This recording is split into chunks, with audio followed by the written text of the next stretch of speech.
Talaga namang mapapakamot ka talaga ng very, very light dahil sa mga nangyayari. Yung tipong kikiligin ka na sana, biglang bawi.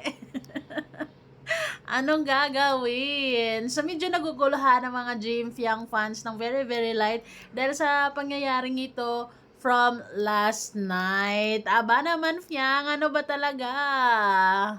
Pero syempre, hindi tayo pwedeng sumuko. Ilaban natin tong GM Fiang feelings natin na sa paglabas ay for sure marami silang pagsasamahan.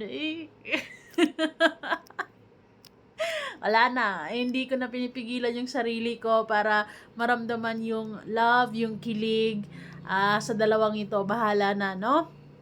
Anyways, wala namang multa, wala namang bayad. Libre namang kiligin. So, why not? Ito yung kaganapan na medyo naguguluhan ng ibang mga fans na ano ba talaga? Love mo ba si Sean or si GM? Well, tayo lang naman kasi yung mga fans ang nag-a-assume na very, very light lang naman siguro or talagang invested na tayo sa kanilang dalawa dahil naramdaman natin yung kilig, cute nila, bagay na bagay sila, gwapo, maganda, as in, talaga naman. Maraming nahuhook sa kanila. It's because andun yung kilig. Ang lakas ng karisma nila sa totoo lamang.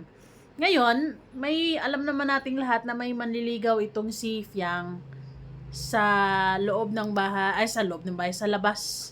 'Di ba? Sa outside world si Sean na nga. And ito yung sinabi niya, guys. So, ang naipalabas nga dahil nomination night kagabi ay itong si Julie at saka si Gwen. Well, as expected. Dahil hindi ko maramdaman yung presence din itong Gwen sa loob ng bahay ni Kuya. Si Julie pa. Pero dahil 2-in-1 sila, talagang hihilahin yung isa. Anyways, okay. Fiang, makakabalik ka na sa loob ng bahay. So si Fiang nga ang makakabalik sa loob ng bahay ni Kuya. Of course, as expected, masayang-masaya si GM. Pero, may twist dito Ayun. Evicted ang Jolie and Gwen, and of course, safe ang Fiang G. Sa dami pa naman ng nagmamahal, sa dami pa naman ng nag-vote, nag-BBS, kaya Fiang talaga namang hindi yan basta-basta mapapalabas sa loob ng bahay ni Kuya. Kasi so far, siya yung nagbibigay ng twist siya yung nagbibigay flavor, spice sa loob ng bahay ni Kuya, di ba? Ay, ito talaga, kaabang-abang talaga kung ano ba talaga mangyayari. Ano ba talaga? May the best man win na lang siguro. Chat mo din si Sean Kelly Panganiban. I-chat daw si Sean. Sabi ni Julia, sige. Sabi mo, love ko siya. Sabi mo, love ko siya. Oh. Wala, sinampal na naman tayo ng katotohanan, guys. Baka totoo talaga yung sinabi ni GM na naramdaman niya. Siyempre, as lalaki, naramdaman niya ni si Fiang na bet din naman niya yung manliligaw niya sa labas.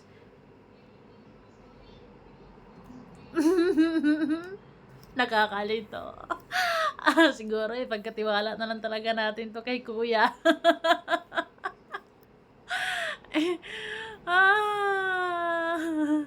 Kumakapit si Sean sa Kaunting Pag-asa.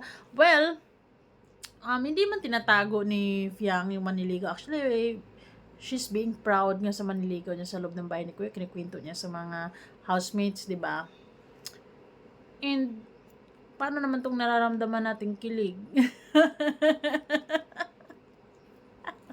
Ay, ano bang mas mahalaga para sa inyo, guys? This is a question. Love ko siya or hindi kita iiwan? Kasi pagpasok niya sa loob ng bahay ni Kuya, sabi niya kay GM na sabi kasi ni GM na akala ko, sabi ko sa'yo, hindi mo ako iiwan Tapos sabi ni Sofia o ni Fiang, hindi kita iiwan. So, nakakakilig, di ba? Hindi, ano ba talaga? Ay, nako, nakakaloka. Kayo na nga bahala kung ano bang mas matimbang sa inyo.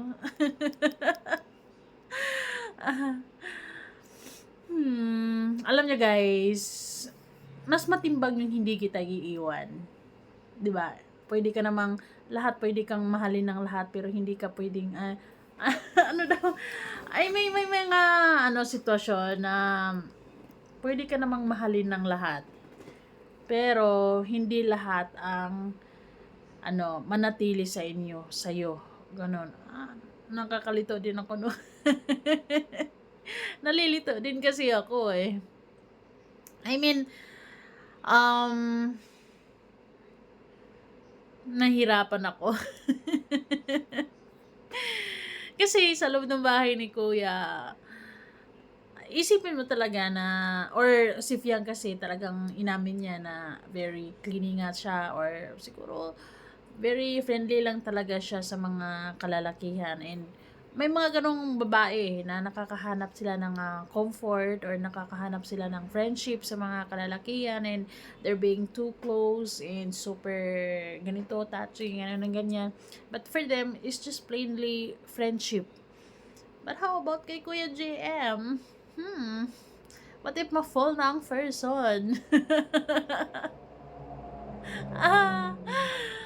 Bahala na. Saka ko na lang ipapaliwanag yung nararamdaman ko sa mga susunod na araw. Bye, guys!